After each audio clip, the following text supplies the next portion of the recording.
ఇట్లా చెప్పుకుంటూ పోతే చాలా చాలా అంశాలు ఉన్నాయి.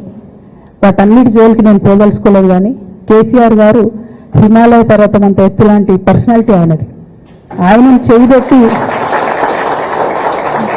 ఆయనను చేయబెట్టి చూపించి అవినీతి అని అంటే నిజంగా చాలా బాధ అవుతా ఉన్నది.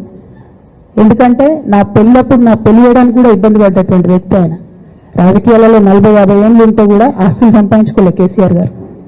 అనేక మంది వాళ్ళు మాట్లాడుతుంటారు, చాలా మాటలు మాట్లాడుతుంటారు. కానీ నాకు తెలుసు, నేను దగ్గరుండి ఆర్థిక పరిస్థితి చూసిన కాబట్టి ఎన్నడానికి ఆశ లేదు. అటువంటి మనిషిని పట్టుకొని సిబిఐ ఎంక్వైరీ ఇస్తాం, ఇదేస్తాం, అదేస్తాం. ఎవరు కారణం దీనికి అంతటికి?